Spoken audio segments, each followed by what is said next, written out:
Well, all right.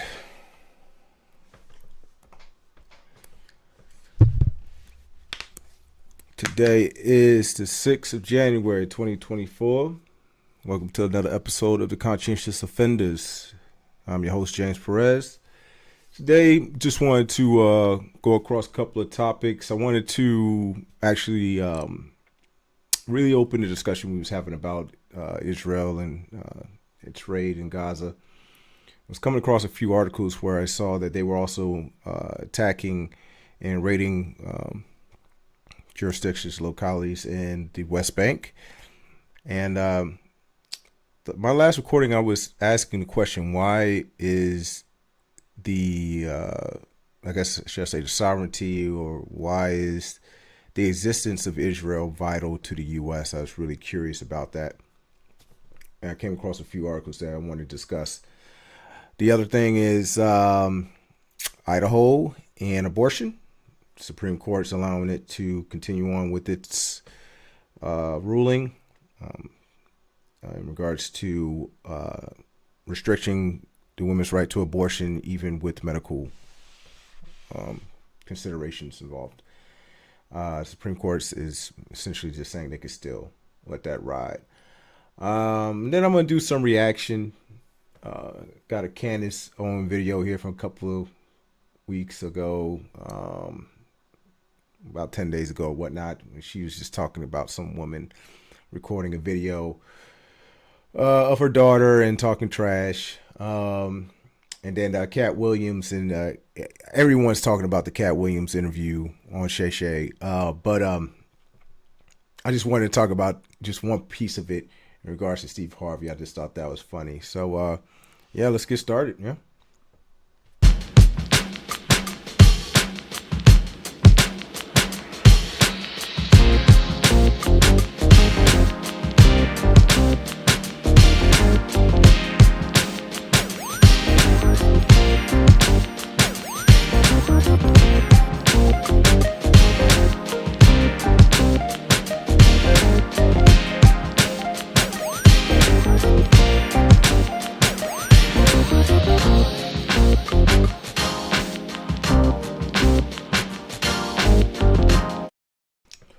All right. So, Israeli raids in West Bank target Hamas funding. All right. Just going to pull this up. I don't know why the pictures are not pulling up. Some are, but all right. Israeli forces raided foreign exchange and money transfer agencies in Ramallah and other cities in the occupied West Bank on Thursday, seizing millions of dollars suspected of being intended to fund the Islamic group Hamas, the military said. At least one person was killed and 14 others were wounded in a clash between Israeli troops and Palestinians in the center of Ramallah, the main city in the West Bank and the seat of the Palestinian Authority, the Palestinian Health Ministry said. So, essentially, okay, here's what the Israeli military is saying in a statement. During the operation, terrorist funds were found in tens of millions of shekels, safes, documents, recording systems, and telephones were confiscated, it said, as well as financial service providers. The operation also targeted cryptographic currencies with a special cyber crimes unit taking part in the investigation, military said. Now, just recently, they just assassinated one of the political leaders there in the West Bank. And I'm just trying to understand, like, there wasn't supposed to be any Hamas in the West Bank, and now they're saying they're taking they're confiscating all these funds because they suspect it's supporting Hamas. It just looks like Israel's just going ham on the Palestinians. They're taking all of their property. They're taking their money. They're bombing them. They're even killing people in the West Bank. It's like these people don't have any reprieve. And the whole situation in regards to this, why it's vital to the U.S. It's honestly, I just believe it as long as Israel exists in that region, there's always going to be some form of instability. All right, amongst the Muslim countries out there. Israel is essentially the U.S. It's an arm of the U.S. Political, domestic, not domestic, but foreign policy. This is what Israel is. It's, as long as it's there, there's always going to be a rift with the other Muslim countries. They're always going to see Israel as a threat to their sovereignty. So obviously, the U.S. wants that. Really think the U.S. wants peace in the Middle East? If they did, they would have called for a ceasefire immediately.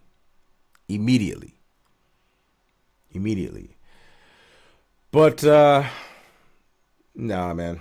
That's, I don't know what it's going to take for that ceasefire to occur. But there's no way that our foreign policy position on this, without a ceasefire or without us pushing for a ceasefire, there's no way Israel is going to really be safe. There's no way America is really going to be safe. And it's just because people are cowards, they're feckless, in our leadership, especially in the Democratic Party. We got so many people who, I just don't understand, like, that whole, when, what's his name? Our president, Joe Biden, when he was talking about, they were asking him about the civilian casualties, and they were asking him about the numbers that were being put out, and he straight up said that he didn't believe the numbers, and he didn't think they were accurate. Like, dude, what is wrong with you? Like, how do you know that, old man? Like, really, you say you don't think. I mean, where's your intelligence apparatus? You can't see what the Israelis can see. We can't see all of that. We can't see the destruction that's going on over there. Kidding yourself, man. They see it all. They just don't care. They just don't care about those people. And I'll be honest with you, man. Like, when stuff like this happens, when I see people being harmed, just something in me, it just sickens me. When I do reading, and I'm reading about like the Rwanda genocide, and just the brutal carnage that was going on through that period of time, that just it pisses me off that there are people who are willing to just take life because they perceive for some reason that they're more superior. And it pisses me off to the point where, if it was me, man, I just do a whole nother rapture, a whole nother flood. Like, I'd rather no one live if anyone can't live. Maybe that's not the moral way of thinking, but nah, if it can't be fair for the Gazians, if life can't be fair for them, why should it be fair for me? Why should it be fair for you? If no one cares about their strife, their struggle, what they're going through, being bombarded constantly day in and day out, then why should anyone care about you? So when somebody goes off, knocks you out, robs you, whatever the case may be, why should anyone feel sorry for you? Especially if you one of these individuals who don't care about the senseless killings that's happening right now in Gaza, in the West Bank. If you don't care about people having their homes taken from them, they've been living there their whole life. All of a sudden, nope, that's mine. Nah, I can't get jiggy with that. All right, moving on. So Idaho Supreme Court got this story here.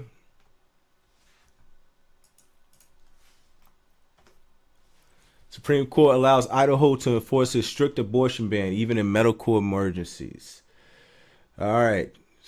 Supreme Court on Friday allowed Idaho to enforce a strict abortion ban, even in medical emergencies, while a legal fight continues. The justices said they would hear arguments in April and put on hold a lower court ruling that had blocked the Idaho law in hospital emergencies based on lawsuit filed by the Biden administration. Hospitals that receive Medicare funds are required by federal law to provide emergency care, potentially including abortion, no matter if there's a state law banning abortion, the administration argued. The legal fight followed the court's decision to overturn Roe versus Wade and allow states to severely restrict or ban abortion. The Biden administration issued guidance about the law, the Emergency Medical Treatment and Labor Act, EMTALA. 2 weeks after the high court ruling in 2022, the Democratic administration sued Idaho a month later. U.S. District Judge B. Lynn Windmill in Idaho agreed with the administration, but in a separate case in Texas, a judge sided with the state. Idaho makes it a crime with a prison term of up to 5 years for anyone who performs or assists in an abortion. The administration argues that EMTALA requires healthcare providers to perform abortions for emergency room patients when needed to treat an emergency medical condition, even if doing so might conflict with state abortion restrictions. Those conditions could include severe bleeding. Preeclampsia. I don't know what that is, and certain pregnancy-related infections. So, listen. Bottom line. Okay, here we go. Right here, the appeals courts affirmed a ruling by U.S. District Judge James Wesley Hendricks, also a Trump appointee. Hendricks wrote that adopting the Biden administration's view would force physicians to place the health of the pregnant person over that of the fetus or embryo, even though EMTALA is silent as to abortion. So basically, these people are just trying to rule you. They're just trying to rule what a woman can do with their own body. And we got a feckless Supreme Court now, especially with all these Trump appointees. We have this judge in Texas siding with the state. And look, here's the thing when it comes to the abortion conversation, right?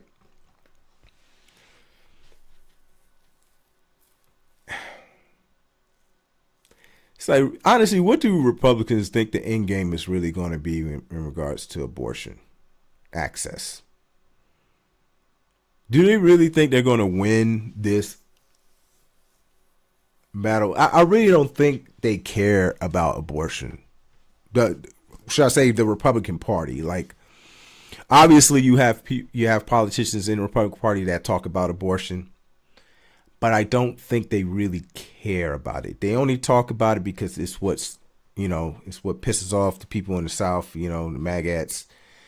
That's the only reason why they're talking about it.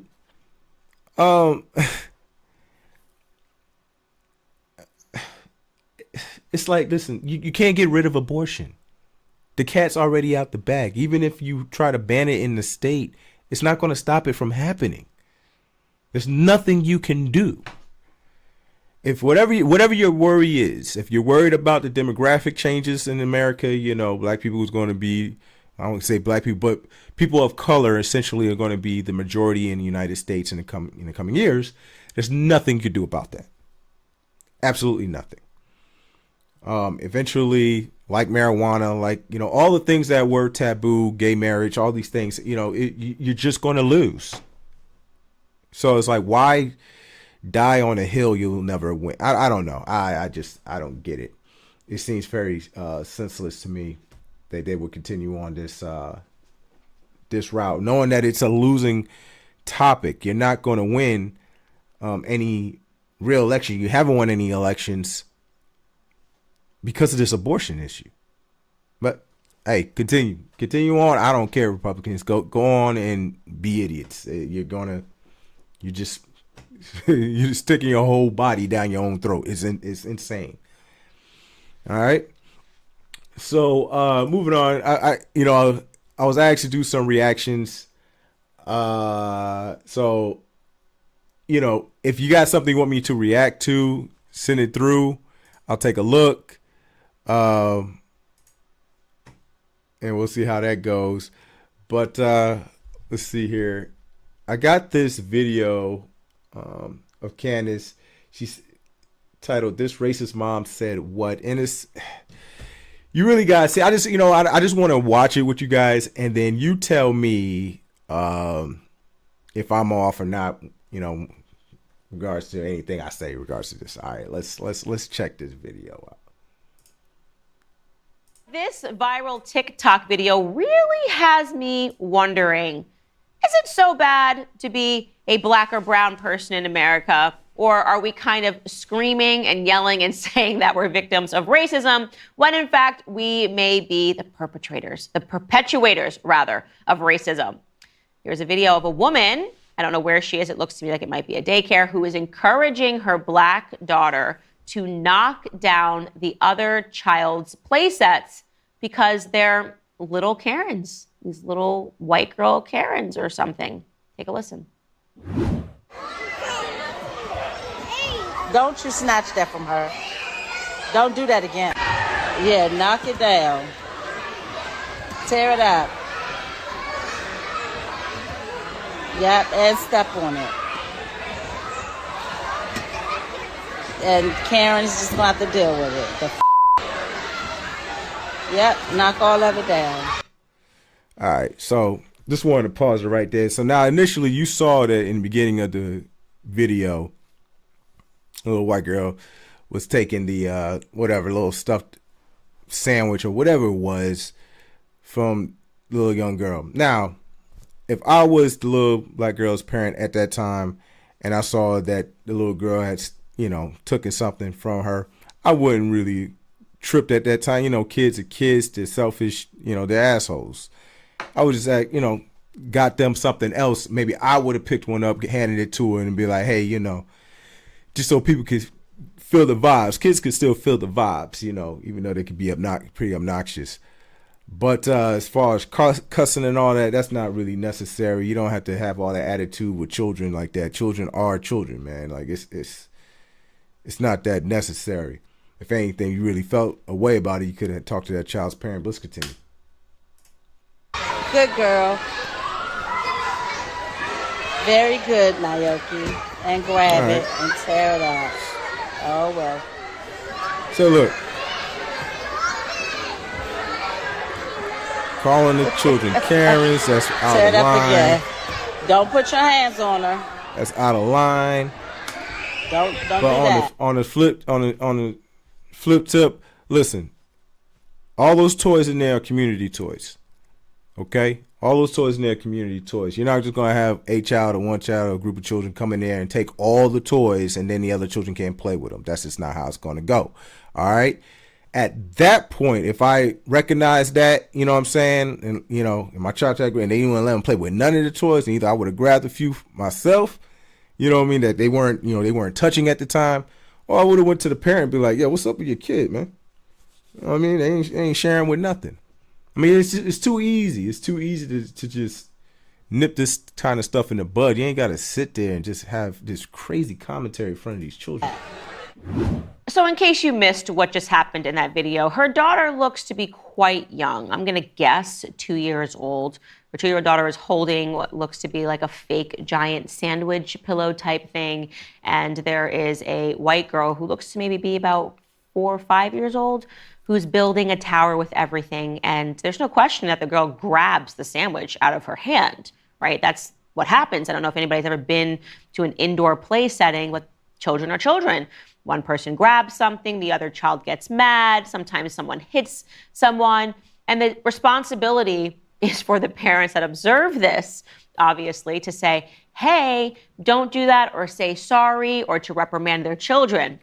It is not the responsibility of the adult who observes this, who sees this girl who took a sandwich from her daughter, obviously not because she's black and two, but because this is what kids do at these play facilities. It is our job to rear them. No, but instead, this adult racializes it immediately and encourages her daughter to basically go around and just start destroying everything that this tower that this white girl is trying to build, and everything that any white person is trying to touch. So her daughter then who's being encouraged by her black mom, goes around and just starts knocking things over. The lesson that her mother is teaching her: don't play with these little Karens. You need to stand up to white people, right? Just this is a Karen situation. Obviously, we know this has basically become a racial slur, usually one that is reserved for adult white women. But she is now saying that it's possible to be a toddler Karen, and she applauds her as she goes around. So you can see now the girl is looking for. All right, so listen. The reason why I wanted to showcase this particular video from Candace is, obviously we got a lot of knuckleheads out there in the world, a lot of idiots out there in the world, right? But for Candace to come out and showcase this video and try to make it seem like this idiot woman is in any shape or form a representative of anything outside of herself,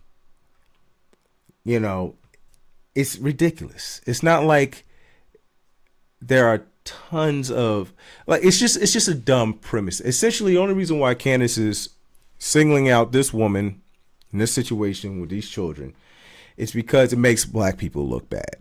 That's just it. That's the only reason why we're doing this. Candace Owens, the same person that, ran to the NAACP, cry about, alleged racism that she, felt she received at a school, which she won. She actually won that case with the help of the NAACP. And yet now her bread and butter is just talking about how black people are, essentially the cause of all their ills in society. And that this woman is a grifter, because how many videos have you seen her, talk about the other way? So essentially what I mean is, you'll see her make commentary on what black people do in regards to how they interact with white people. She always talks about it from the spin of, the black person is in the wrong, right? How many videos do you see Candace commenting on where there may be an issue between a white and a minority, a white person and a person of color, and the white person is clearly in the wrong? You know what I'm saying? That you'll never see her comment on those types of videos, because that's not her bread and butter. She exists purely for white viewers. Not to say that there aren't any people of, color who watch her. Obviously there are people, but the majority of her, and if anyone wants to place a bet on that, I'm willing to bet any amount of money on it, that the majority of people who watch Candace Owens are white people, white Republicans, primarily. So, hey, make your coin. You know what I'm saying? Like, I'm not a hater in that sense. Everyone got to eat. You got to put food on the table, right? And she tried doing the liberal thing. She tried being a Democrat in the beginning, and then obviously, and it shows, man. If she even looks crazy, man. Look at this woman. Things to knock over, because she's getting positive feedback from her black mother as she just starts tearing down everything. And the young white girl is obviously getting upset because, well, she's just trying to build a tower. Man, listen, I don't even want to hear this woman much. Maybe we'll talk about some other videos she do later. But at this point, it's just kind of crazy. I don't know why there's black people like this out here. Obviously there's a yin and yang, and you're going to have those people who, trying to make a buck, and definitely those people who want to be provocateurs. And that's cool too. You know what I mean? It's freedom, right?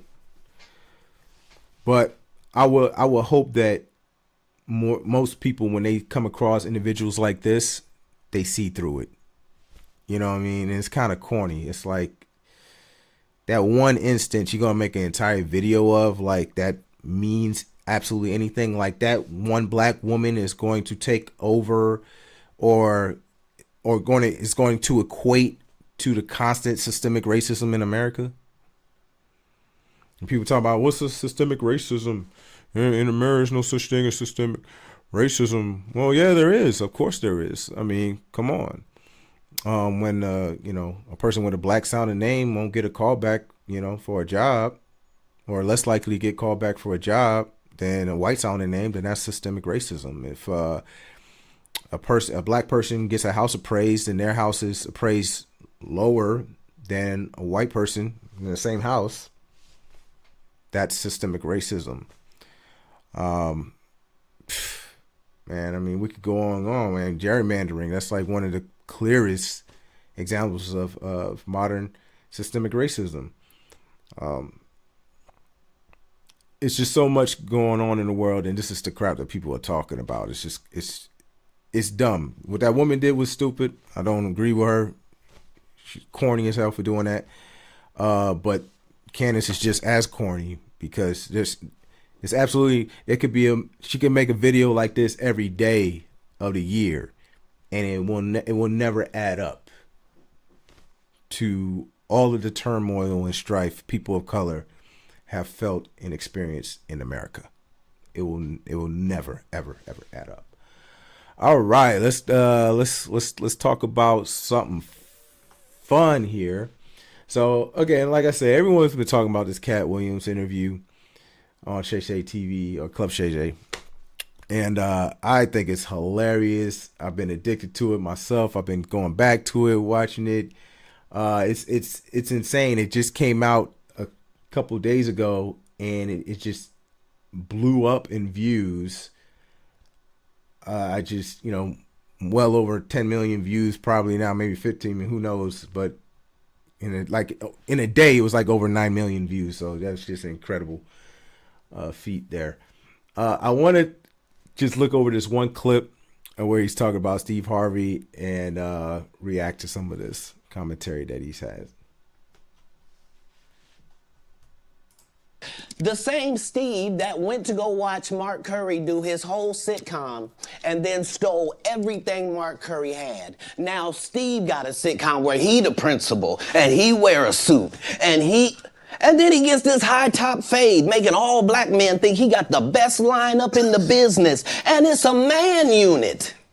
Then you ask it, why you not a movie star? I didn't want to be a movie star. This the same Negro that hated on Bernie with this same thing.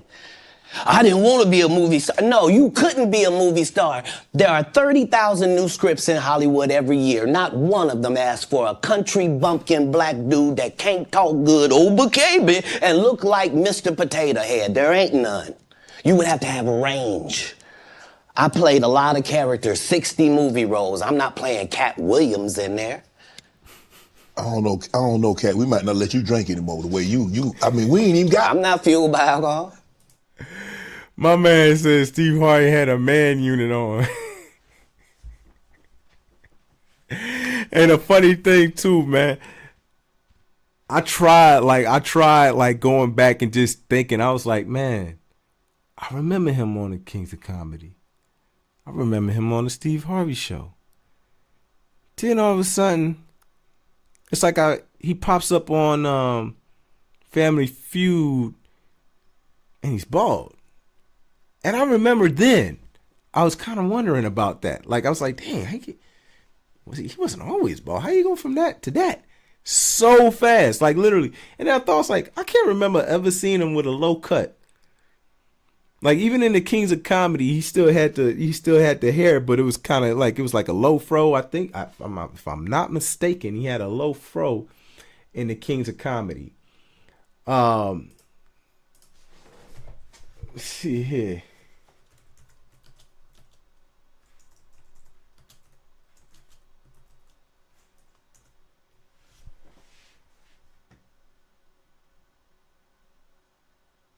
Kings of Comedy. Let's get an image of that real quick. Yeah, she still had the hair. So this came out in 2000, wasn't it? 2000, right? All right. Steve Harvey. 2005.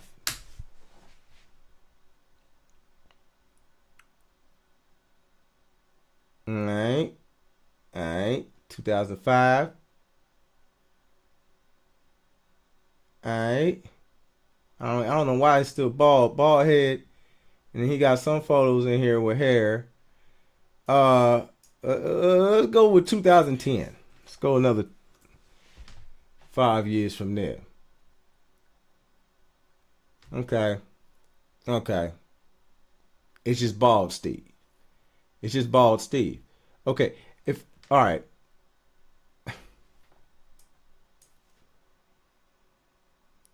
Okay.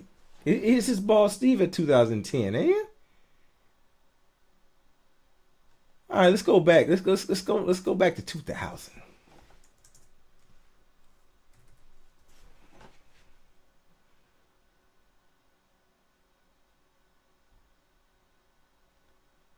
Did the man vanish? Did he go somewhere and not show his face for a while and then come back? Bro, it don't make no sense, man. Ain't no way you just go from all that hair on your head to nothing. Not even try doing the little Jamie Foxx low cut type situation. No.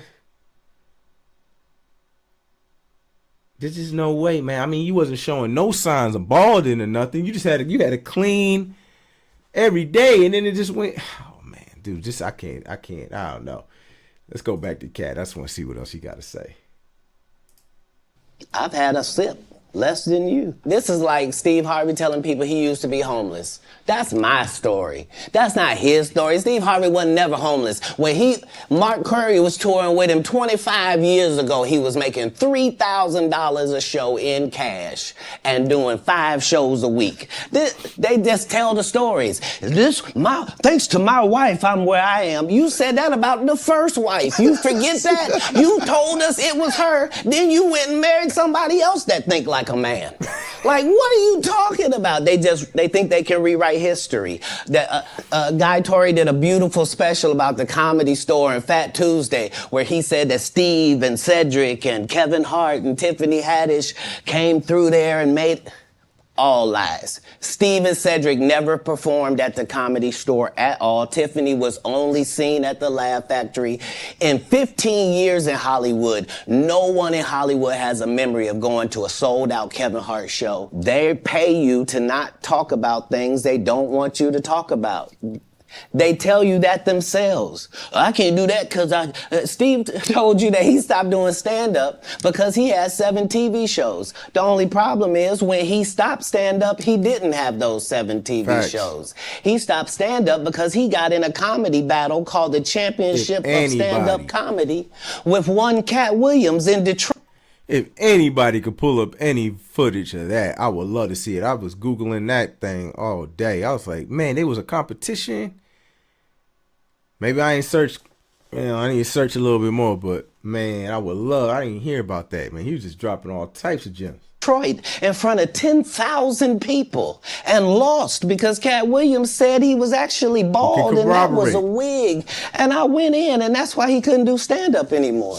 Imagine him coming to tell you another story where he got so big and it was Bernie and them's fault because they wanted to be movie stars.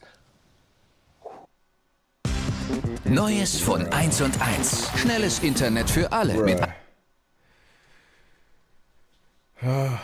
What? Okay, I went off my premium.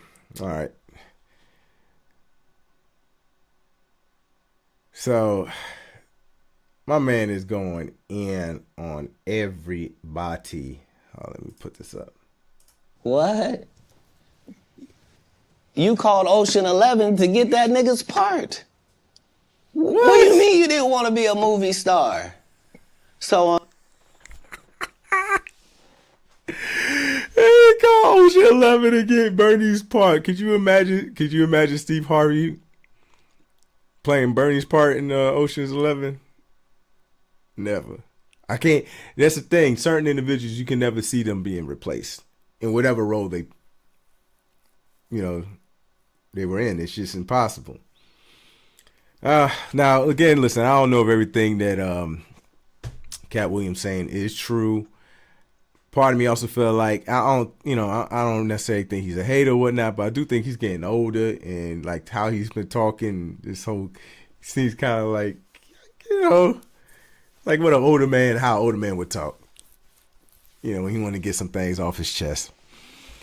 And maybe things he's saying is accurate. I just I'm not in those circles, so I couldn't be true. But all I can say is this interview was extremely entertaining, and I enjoyed watching it. And I think I'm still going to finish.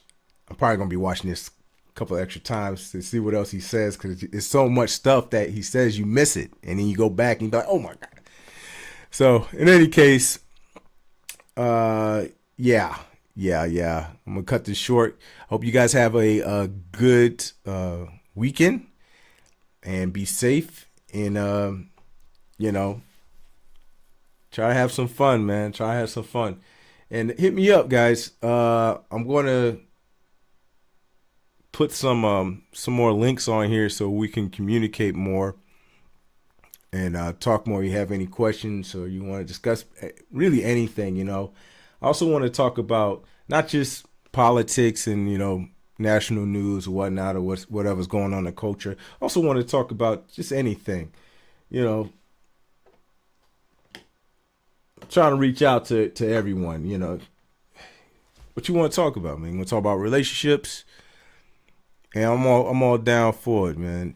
Just hit me up and let me know. All right. So again, everyone have a good night. Thanks for watching, those who watched, and take care.